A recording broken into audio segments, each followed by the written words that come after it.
heart fills with dread. Probably a murderer who wants you dead.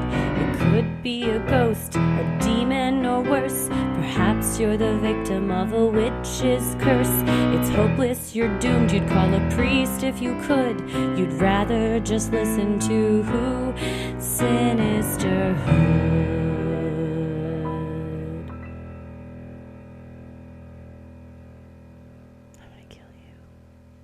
Hello and welcome to another edition of Freaky Friday, where we tell your odd but true stories. I'm here with our story sommelier, Christy Wallace. Hello. Greetings. How are you? I got all NPR-ish. Hi, welcome to Freaky Friday. Hey, good times. Hi, Heather. I'm doing great. How are you Freaky. today? You're freaky. Well, that's wonderful. You know what else is freaky? What's that? Our economy. Just kidding. The economy, am I right? Well, I am excited about today because you told me not to read the first few stories. Mm-hmm. So I've only read my own story. So I'm about to gasp along, I guess. I gasped twice. And then that's immediately when I texted you and was like, don't read the first two because I want a genuine reaction from you. So here we go. I'm ready to roll. Yes, we are. Well, I'm Christy. I'm Heather. And let's get freaky. This first one, a follow-up to one that we just read last week.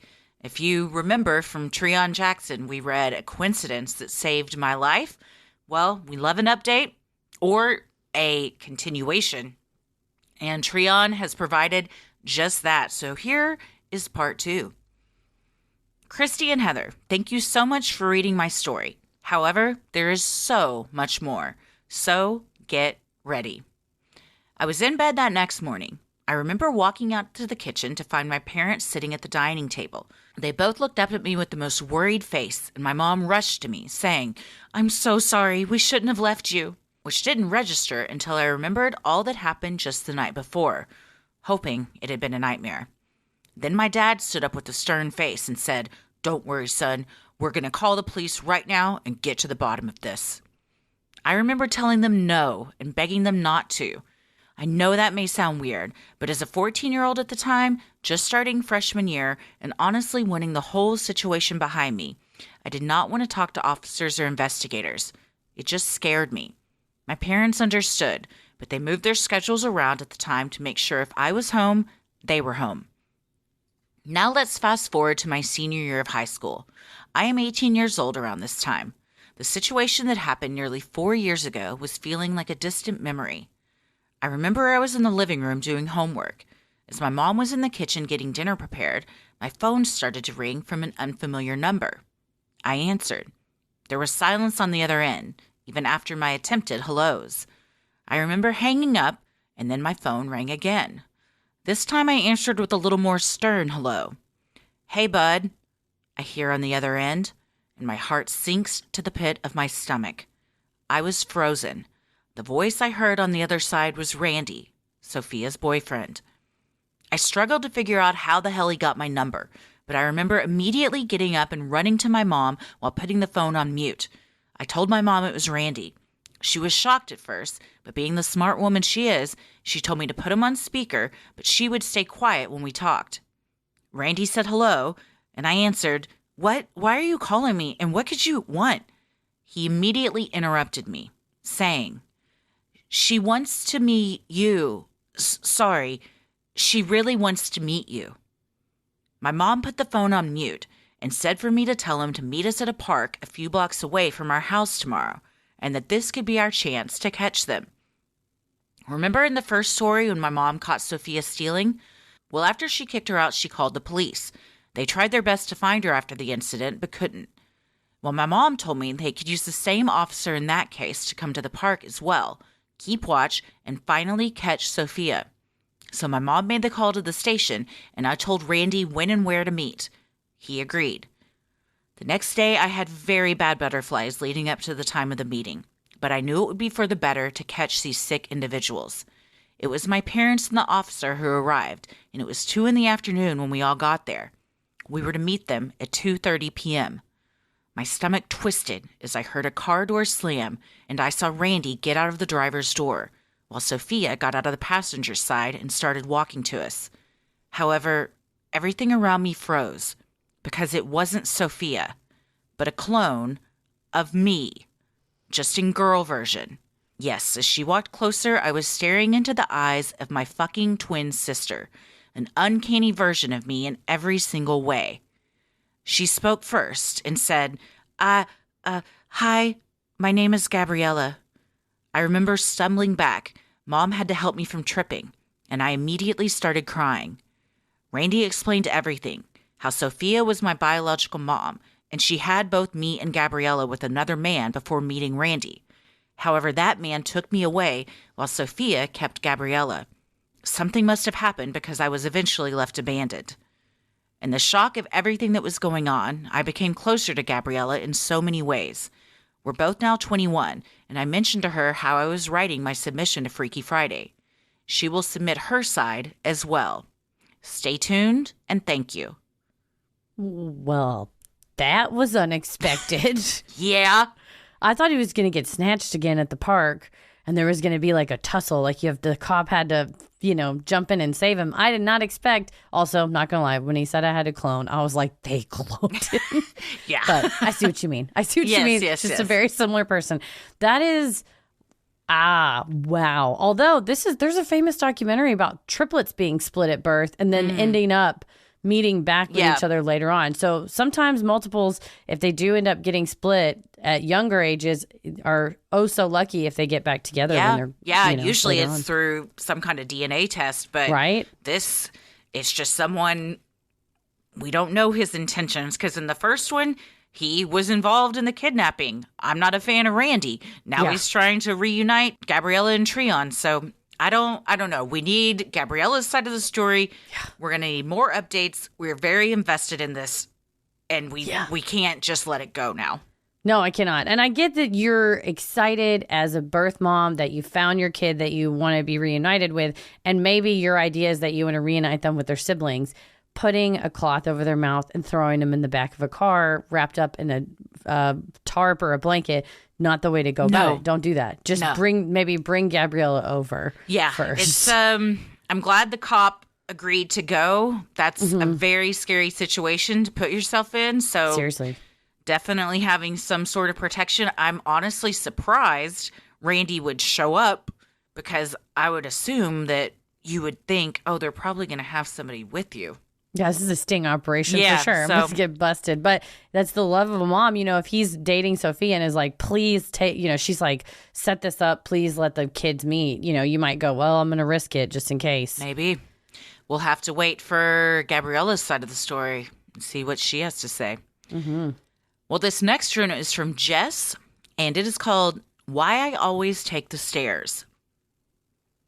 Hey, you two. I love the podcast and particularly love the vibe between the two of you and how much you can make each other laugh. Christy cracking up at Heather's clown voice in the Clowns episode still makes me laugh just thinking about it, more than 3 years later. As an aside, if you do read this submission and you wanted to do it in the clown voice, I couldn't be more honored. Just going to take a little break here to say I'm not going to read this in the clown voice. I don't really remember it, but I would like for you to do whatever it is so Jess we can all hear it again. Oh man, if I had to do it, I don't recall particularly, but if I had to do it, I would probably have like a clown voice. That's also the alien voice though too. I feel like clown voice is a little gruffer. It's like raspy. Hey kids. Hey, you want to look at my flower on my chest? Yeah, oh, maybe whoopsie, something it's water. like that. Oh, it's not water. That's tequila. We'll have to go back and listen to that. It's a great episode for many reasons. Well, back to Jess. This doesn't fit neatly into any of your Freaky Friday categories, but I knew I had to write in since listening to the Freaky Friday about the back rooms in Vegas, after which one of you was like, this is why you should always take the elevator. Here's my counter argument. I was in the first year of university in the UK, and my then boyfriend and I had been together for a few months. My grandmother lived around an hour away from our university town. In '97, she'd recently moved into a care home, but the family had kept her former house in a village nearby, so that people had somewhere to stay when they went to visit her. My family is pretty spread out geographically. Then boyfriend and I decided to go down and visit her, with the nice little side benefit of having her house to ourselves for the weekend, and all the privacy that entailed, after months of hooking up in college rooms. So we traveled down on the Friday, visited my grandmother on the Saturday, and headed back to the house for whatever an 18-year-old's idea of a romantic dinner was. Some background on the house. It was in the middle of the countryside, with no near neighbors, and had been set up as 2 separate flats. A ground floor flat where my grandmother had lived, and a first floor flat where my family stayed, and where my grandmother's carers had lived before she'd moved into the home. The 2 flats were connected by outside stairs, and also an inside lift, which I guess my grandmother had used now and again when she was still there. The lift was pretty old school, with heavy metal outer doors that automatically locked when the lift wasn't in front of them, and one of those concertina-type plastic doors on the lift itself. We were staying in the upstairs flat, and at some point after dinner, we realized we needed to grab something from downstairs.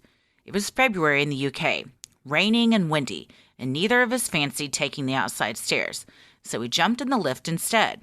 Why did both of us go? No idea. And, of course, the lift got stuck, right between the 2 floors. For the first 10 or 15 minutes, we thought it was funny, and then reality started to set in. We were in the middle of nowhere, with no one to hear us call for help. There was an emergency call button in the lift, but it could only be heard in the house, so it was useless for us. This was the late 90s, so before mobile phones. When the lift had jammed, the power in the lift shaft had gone out, so the only light we had coming was from the tiny windows in the metal doors to the lift, and only from upstairs, as there were no lights on in the flat downstairs. Even worse, we had eaten our dinner picnic style on the floor. See above regarding 18-year-olds' ideas of a romantic dinner, and had left candles burning on the floor. So we had a genuine fear that something would catch fire and we'd be roasted to death in a metal box. Christy and Heather, we were in there for 14 and a half hours. No! In a lift so small that we couldn't both sit down at the same time. No! So we had to take turns. My then boyfriend spent literally hours throwing himself at the upper metal door to try and open it, but it didn't even budge, and he ended up with bruises all down his arms. It wasn't until it started to get light the next morning, meaning that light started to come through the window in the downstairs door, that we realized we could reach the control box at the top of the downstairs metal door. Inside, there's a kind of magnetic lever thing that you can trip to release the door, but it was behind a perspex, or acrylic, cover. I used one of my earrings to pry the cover off over the course of 2 to 3 hours. It finally cracked. My then boyfriend reached inside, and the door swung open so I could jump down into the downstairs flat. Of course, we didn't have keys for that flat, so I had to force one of the windows and climb out so I could let my boyfriend out through the front door. But that was nothing compared to what we'd just gone through. I've been in plenty of more objectively dangerous situations since, but that's honestly the only time I've ever been convinced that I was going to die. And I really think we could have. There were some neighbors who kept an eye on the house, but they didn't come by regularly and were maybe a 10-minute walk away. We'd come by bus, so there was no car outside to give away the fact that we were still there after we should have left. Our uni friends knew we were away for the weekend, but not where exactly, and no one would have been worried for another few days. Hard to imagine a more depressing and unglamorous way to die than wasting away in a lift in my grandmother's house with a boyfriend I'd break up with a year or so later. As a result, I wouldn't say I have a fear of lifts, but I do have a healthy wariness of them, and I would 100% rather be wandering the back rooms for all eternity than to starve to death in a stuck lift. And to answer the question that everyone asks after I tell this story, amazingly enough, the whole time we were in there, neither of us needed to pee. Maybe it was adrenaline or something, but the second we were out, we were fighting each other to get to the bathroom. Oh, and despite our fretting, the candles had all harmlessly burned themselves out overnight. 14 hours. And a half. I yelled just like you when I was reading this. I said, No! That is so long. It's so many hours not to be able to sit or for me go to the bathroom. One or two. Oh my gosh. Not to mention you're just panicking and it's a small elevator. This is the kind of shit that really scares me because this is the weird, just out, you're just doing something normal. You're like, oh, let's just run downstairs real quick. And then something like this happens. Luckily, you guys made it out. but this is like that weird, just bizarre way to die that you wouldn't even think of. And that's why it's so scary to me, because we all are like, okay, we see a group of unsavory looking characters in this alley at night. Probably not a good idea to walk down it. But that's like, you know that it's a dangerous situation. This, you're like, oh, we just need to run downstairs and get something. You don't even think twice about it. So how do you protect yourself from it? You don't. We're all vulnerable. Well, nowadays we have cell phones. Paris and I were talking about this. What were we watching? Some television show or movie. But I said, is it a trauma response that I almost always have my watch and my phone on me at all times? If I get up and go to the bathroom at a restaurant, I take my phone with me. Because I'm like, what if a fucking mass shooting starts and I'm having to hide in the bathroom and I don't have my phone? Like, I at least want to have some communication to try to, help or something. That is sad that that's like where my brain goes. No, I'm the same way. Or I go into the bathroom and the stall door locks and I get stuck in there and I can't get out. It's a floor to ceiling door. For some reason, I can't get out or whatever. So I do always take that. But like she said, this was back in the day. You didn't have cell phones back then. 14 and a half hours. And all the things she listed off would be all the things going through my mind. Nobody knows where we're at that would call. They know that we're going to be gone. So they're not going to call for several more days. Nobody's going to come to this house and find us in the flat. Like, no one's going to see a car out front and be like, that car's been there for a while. It's weird. Honestly the plot to a horror movie. 100%. Barbarian. We were watching Barbarian. That's when it came up. When I told Paris, I said, everywhere I go constantly in my life, I do always have a phone. Some, like, I'm usually like a watch. Sometimes, a pen and paper. I keep them in my side pocket. So you can send notes to the outside world if you get stuck. Just write a note, crumple it up in a ball and throw it. Throw it and hope the wind takes it to where it needs to be. Go get it, pigeon. Take it. Nope, it just ate it. Well, there it goes. It's gone. That was the last of the paper. But no, I totally, like Jess said, doesn't make you never take a elevator again. But damn, you sure look at him sideways like, when's the last time you've been inspected? Especially those old elevators like she's describing, where it's like the accordion type door that you open and it's that metal grate, probably just like little diamonds in between the metal, and that's how the light's coming through, Don't fuck with old elevators. The Stanley elevator in Estes Park, it's modernized, but boy, it's small. I mean, sometimes when you go to those old, the Adolphus is the same way. Tiny ass old elevator that's just like, back in the day, this was just metal, open metal. Ugh. Well, you survived, Jess. Gosh. Thank God. Yeah, for sure. Well, this next one also, it's literally called A Narrow Escape, and it is from Sarah. Hi, ladies. I've submitted a story before, but just remembered that I had another story I could share with you all. This one has to do with a brush with a crime, and a pretty scary one at that. When I was a kid, my family lived overseas in Indonesia, where my parents did tsunami relief work after the 2004 tsunamis. While there in 2005, we took a trip to Bali for a week just to relax, since the work my parents did was quite stressful and took a serious toll on their mental health. We arrived safely and checked into our hotel. We spent a couple of days enjoying the island and relaxing at the beach or at the hotel's pool, as one does on vacation. One night we planned on going out to eat at a place that Westerners tended to hang out at during the evenings, but after a long day, my parents were very tired and decided to stay in. The next day, my parents' email, this was in the days before social media had really taken off, mind you, were bombarded with terrified messages from friends and family, asking if we were okay, if we were alive. Apparently, there had been bombings in Bali the night before, and 20 people were killed and many more injured in the very place we'd planned to go before my parents decided that they were tired and wanted to have a nice night in, watching movies instead. I believe it was a Scooby-Doo marathon, if I'm not mistaken. I only vaguely remember it. I was only in the 5th grade at the time, but my parents told me that people panicked and fled the island after that. But we decided to stay because the attack had already happened, so the likelihood of anything else happening was very low, in their reasoning. So we stayed, and managed to enjoy a very deserted Bali for the remainder of our stay, and even had the most amazing time at a water park the next day. I have very positive memories of our time in Bali. However, I feel conflicted and somewhat haunted, because I know such a terrible thing happened while we were there, and had my parents not decided we should stay in, we could have been caught in the blast. It's another sliding door moment, I guess. Wow. Things like that get you. I think people that are close to, or like almost boarded a plane that ended up crashing, or was almost went to work at a place, or almost Final Destination style. Yeah, it definitely gives you a guilt, because you see how much pain everybody's family is in, all the victims' families are in, and you think that could have easily been my family. I could easily have not been here. And it's exactly, I think she hit the nail on the head, that it's a sliding door moment, that it just so happens that your parents weren't feeling it that night. It just so happens y'all went home, and it shows you how precious life is.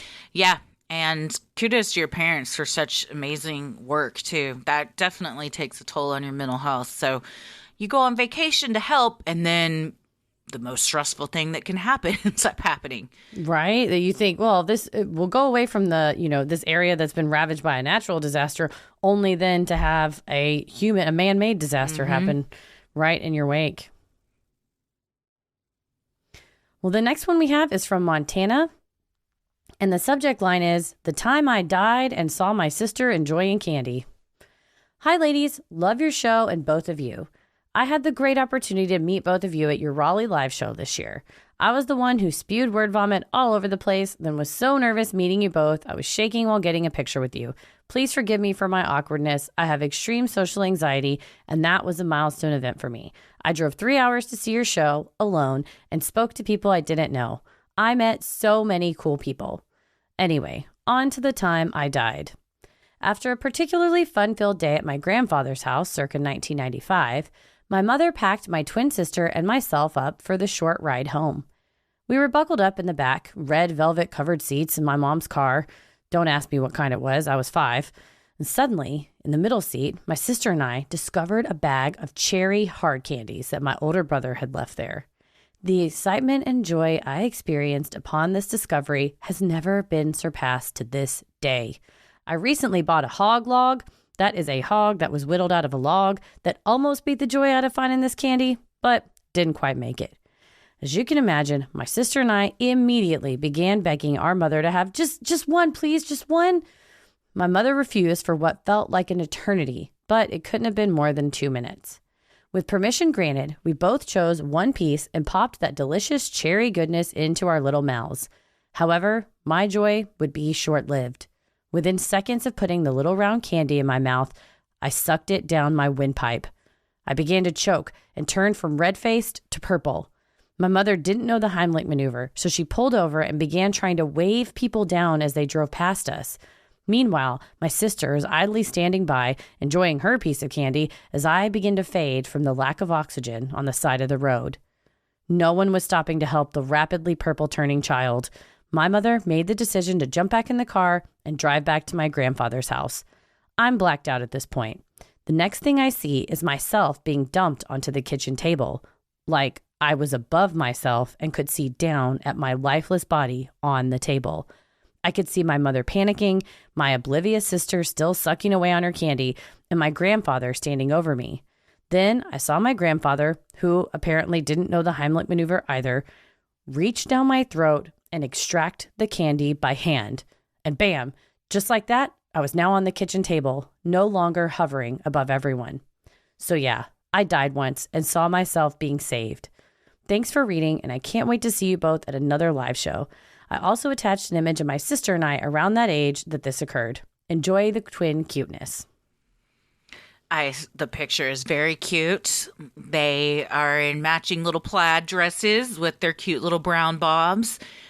The power of being a twin, I've been told is something, and maybe the twin was just like, she's got this. Or maybe the twin was like, way to make it again about you, Montana. Either way, I'm very glad that your grandfather was able to get that out. That's so scary. Hard candy. Whew, that's on my list of things that I'm always so paranoid about the kids eating. Right? It's fine for them to have a sucker. You got the stick attached. But when you have something like that, that's almost essentially just a round marble that you could block your whole windpipe. Grandpa just was like, fuck it, I'm going in. That's what you do. A girl I went to high school with, I remember she posted something about her and her little girl were at the nail salon, and her little girl, I think, was eating a peppermint hard candy, and the same thing happened. And the nail tech reached in her throat and got it out. Damn. I like it. This is a PSA to learn the Heimlich. If you can't, do whatever you got to do. Yeah. But everyone, I think, it benefits us to know the Heimlich. Have you ever had to perform the Heimlich or had it performed on you? Not on myself, but my mom is a City of Mesquite 2-time hero for her work at the elementary school where I went. And she worked as a lunchroom monitor, and 2 different kids on 2 different occasions choked on, I believe the one that she got the award was for choking on an enchilada. And she said, she's like, the kids would talk. This was an actual award?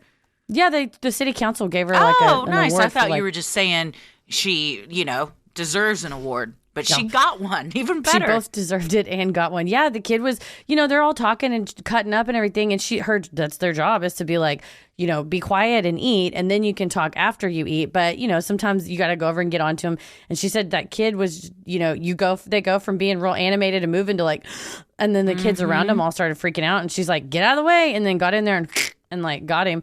But there's also some contraption I saw on the internet too for kids that will like suck it out of their throats too. Yeah, it can be used for adults too. I've seen it too. There you go. But My mom had to do the Heimlich on me at the dinner table when I was little because I choked on chicken spaghetti.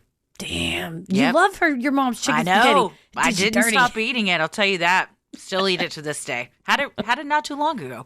Well, it's still good. Well, thank you, Montana. We're glad you're safe. And be careful with those hard candies. The next one is from Heather. Not me, but what's up?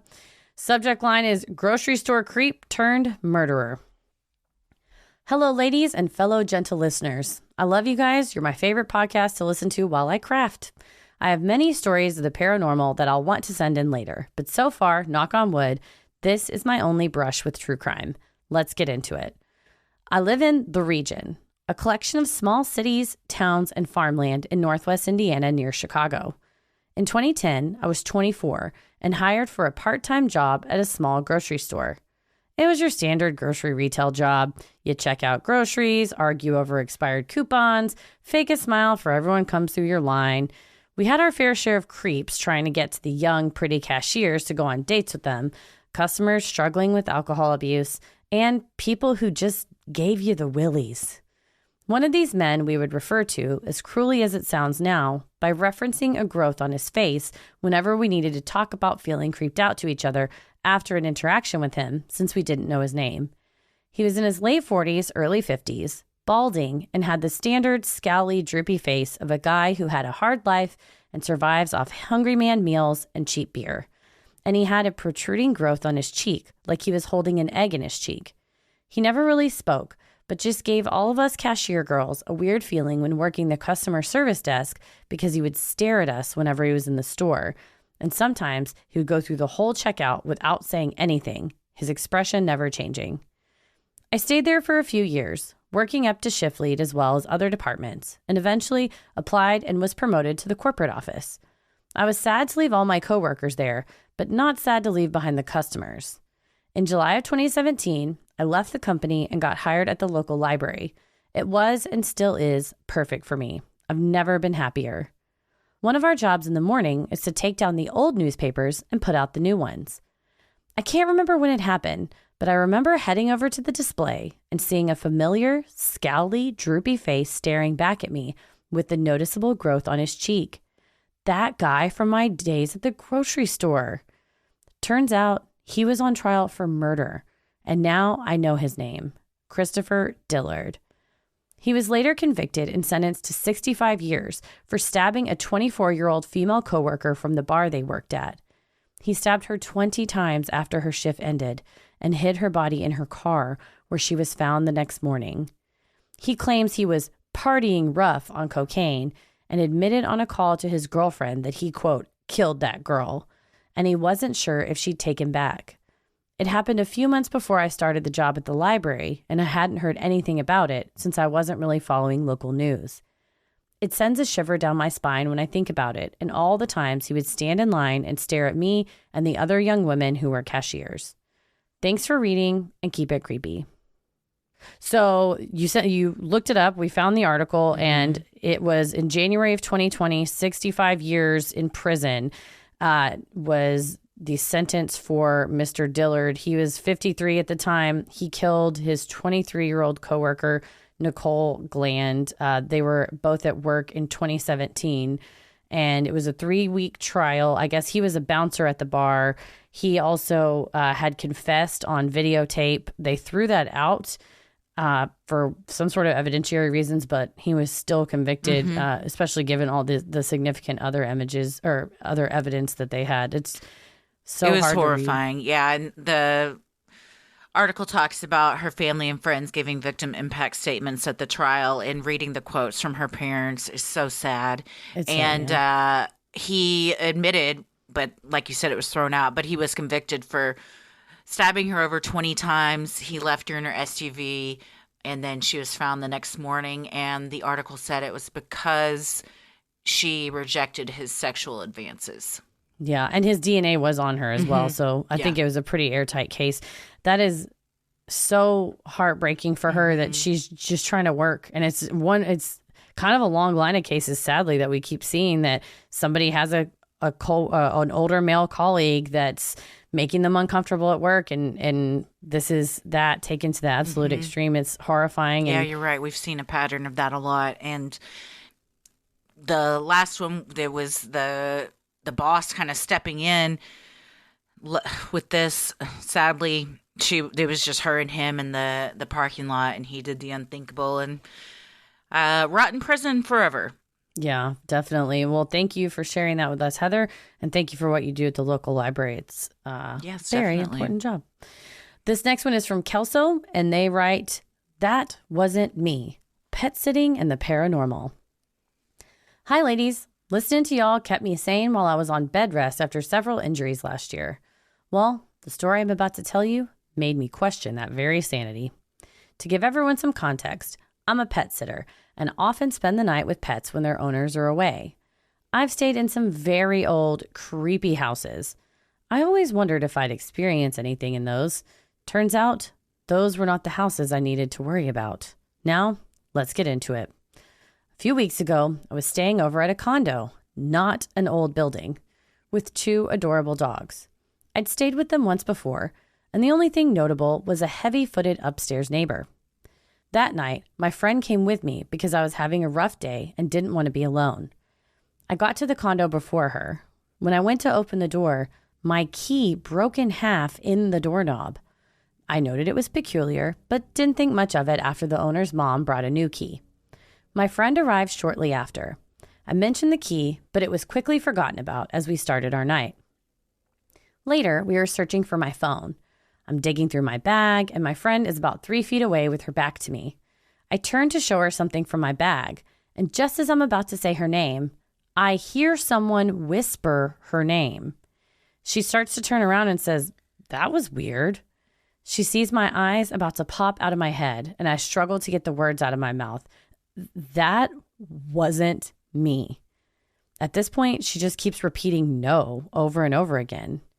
I quickly find my phone and we hurry outside for a much needed cigarette. As I'm about to close the door, my friend jokes that I should grab the key so the ghost doesn't lock us out. I grab the key and I shit you not, when we get to the bottom of the stairs, click. As we smoke, we both describe the whisper and where it came from. It all matched up. It was an inquisitive whisper, as if someone recognized her and was trying to confirm it was her. It had come from between us, about a half foot above my head. My friend kept rushing me to go back in. I thought it was strange she was so compelled to return, despite her name having been whispered. We get back to the door, and sure enough, it was locked. My stomach sinks as I go to unlock it, and suddenly, I feel like something pushed past me. My ponytail suddenly swings to the other side of my head. Nope. I jump back and give my friend the key. Once inside, we try to debunk the whisper. We couldn't. The rest of the night, my eyes are continuously drawn to a painting on the wall. Later on, my friend is looking at the painting and asked me to come try to read the signature. I read the name aloud, and she explains that was her grandfather's name, and she thought it was his painting. He was an artist who passed away several years prior. Her family inherited thousands of his paintings, which had all been gifted or donated across the Southeast. The painting on the wall appeared to be a portrait of my friend's grandmother. It didn't add up that the whisper was her grandmother. She was a mean lady and they were never close. The voice had sounded pleasantly surprised to see her. Suddenly, a light bulb goes off in my head. I say, "How tall was your grandfather?" She replies, "A bit taller than you. Why?" Then her eyes got big as she realized that was exactly the height the whisper had come from. She had been a skeptic until recently when she started having experiences at her loft, after moving in a bunch of her grandfather's paintings. Apparently, he was a huge prankster, which matched up with the activity at her place and the door locking behind us after her joke. My friend explained she felt comforted, not scared throughout that night. I can't say the same. They had been very close, and she had never got to say goodbye to him. It all made sense. He loved bad puns and limericks, so we read some in his honor. We haven't been able to confirm the painting was his, but the whole experience was just too coincidental and bizarre. It's safe to say my friend is now a believer, and we won't forget that night anytime soon. Sending y'all love from Atlanta always. Keep it creepy. Damn. I mean, you put a lot of yourself into your art. You put a lot of, especially a tangible piece of art like that. It's not a digital recording or a copy or something. It is a physical piece that your grandfather painstakingly spent time with. Stands to reason there's some energy attached to that, some type of vibration. Very coincidental, or perhaps not, that this person they were pet sitting for had a piece of art from the pet sitter's friend's grandfather. They think. Small world. There, it's unsure, but Kelso also sent a picture of the art. It's like looks like pen, like ink and watercolor almost. It's very good. Of like a woman's portrait. But yeah, that's maybe your grandfather was like, well, I'm surprised to see you here. Right? Like, Beverly, it's you? I'm assuming Kelso's friend's name is Beverly. Beverly. Beverly? Mm-hmm. It's also just a fun word to say. Wasn't Kelso from that 70s show? That is, yeah. I believe that was Ashton Kutcher. What was, not Mila. Yeah, Mila Kunis's name on there. Jackie. So maybe the friend's name was Jackie. It was Jackie Kelso. Well, we do appreciate you sharing that, Kelso. And man, that's a brave thing. I have a cousin of mine does pet sitting, and I'm like, I used to do pet sitting into people's houses. Mm-hmm. And she was like, yeah. And I'm like, what if it's like weird? And she's like, I mostly stay in the living room. It's not too weird. Yeah, but I used to pet sit, and I never had a weird encounter. I did pet sit for one woman. She was my favorite client, and she had, in addition to, I think she had 6 dogs. She also had a couple of rats, which I didn't have to do anything with, but they were in a cage in the same room as the dogs. And I've gotten better, but at the time, fear doesn't begin to describe how I would feel around rats. It was like a phobia. I would get very panicky and sweaty. I was terrified of them, even to look at them. So whenever I would have to go in, I'd have to like shield my eyes from their cage and like let the dogs out. I'm better. I'm less scared of them now. So that's good. But yeah, I never encountered anything bizarre either. Yeah, it's usually you're just like in the living room, and it was great because you get to see these cute little pets, and sometimes they were pets you didn't have. There was a couple guinea pigs, a hamster.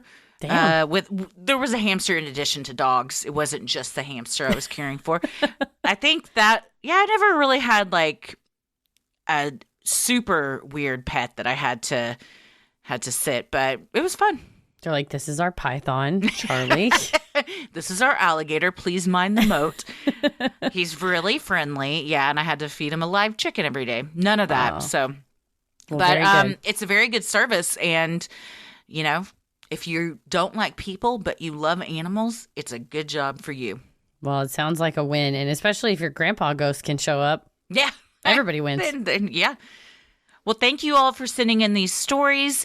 If you have an odd but true story, maybe you've encountered Bigfoot, you've seen a UFO, you've had a brush with true crime, or you felt the presence of an otherworldly being, send them in at sinisterhood.com/Freaky Friday. We love providing Sinisterhood to you at no cost. So if you like what you hear, consider supporting the show by donating to our Patreon. We're a small operation, creating the show for you by researching, writing, recording, and producing it ourselves. Any amount is sincerely appreciated and helps offset the cost of making and hosting the show.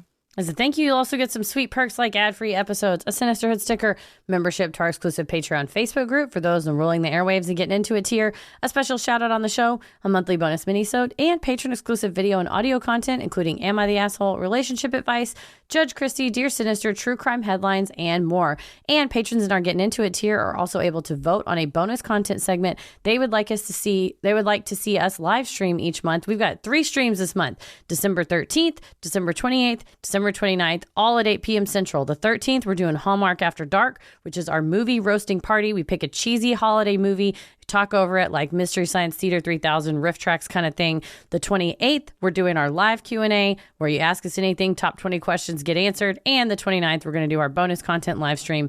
Stay tuned to Patreon to see what you're going to vote on. And if you like voting on stuff, the Getting Into It tier patrons also get to vote on an episode we release on the main feed each month. This month they had the opportunity to vote on some heavy-hitting cases that are going to be a 2-parter. We had the disappearance of Maura Murray, the death of Phoebe Handschuck, and the Bardstown, Kentucky murders. I believe Phoebe Handschuck has been selected, so we will be doing a 2-parter this month on that. If you want to have a say in things like that, then go to patreon.com/Sinisterhood. You also have the fun perk of access to our Discord server, where you can connect with other fans in real time and discuss the latest in true crime, share personal ghost stories, or just post adorable pictures of your pets. We hop on occasionally, and we host monthly Q&As on Crowdcast, where you can ask us all your burning questions. For patrons not in the U.S., you have the option of paying pounds or euros, saving you the cost of the conversion fee. And annual memberships for all tiers are also available. This is the gift that keeps on giving. If you buy an annual membership, you get rewarded with a free month of membership. So you pay for 11 months, you get the 12th month free, hundreds of hours of bonus content, and you can gift it to the Sinisterhood fan in your life or yourself. Right? Don't just get presents for others. Treat yourself. For more details on all of this and specific member tiers, visit Sinisterhood.com and click Patreon on the top banner. So many of you have been tagging us in pictures of you sporting your sweet Sinisterhood merch. Well, I've got a new shirt for you to take a selfie in. If you go to Sinisterhood.com/shop or click shop on the top banner, you will see we have a all new logo tee available for pre-order. It is a black shirt with the classic Sinisterhood logo blammo right on the chest. So you know, like I said, purple looks slick together. We got black and purple. We got some skulls with the headphones on. It's the classic logo. You can pre-order it now. It will start shipping around December 12th, which should be enough time to get it before the holidays. If not, there's also selections on different shipping dates if you're listening to this later. But go to Sinisterhood.com and click shop on the top banner. Get the new shirt, and you can also get the classics. We got beanies, hoodies, mugs, totes, and we'll have more designs coming in 2023. But snag these before it's too late for holidays. The best thing you can do to help us grow is like, review, and follow on Apple Podcasts, Spotify, or wherever you listen to your podcasts. And please tell the friend who you think would like us to check us out. You can also share any episode by clicking the 3 dots in the top right corner and share topic-based playlists from Spotify by visiting Sinisterhood.com/playlist. All of this means so much to us and really helps podcasts like us get more exposure. You can follow us on Instagram and Twitter at Sinisterhood Pod, like us on Facebook at Sinisterhood, follow us on YouTube and TikTok at Sinisterhood Podcast. Where are you, Christy? I'm on Instagram at Christy M. Wallace and Twitter and TikTok at Christy or GTFO. Heather? I'm on Twitter at MCK vs. the World, and I'm on TikTok and Instagram at Heather vs. the World. As always, the devil rules the airwaves. Geeba Greeby.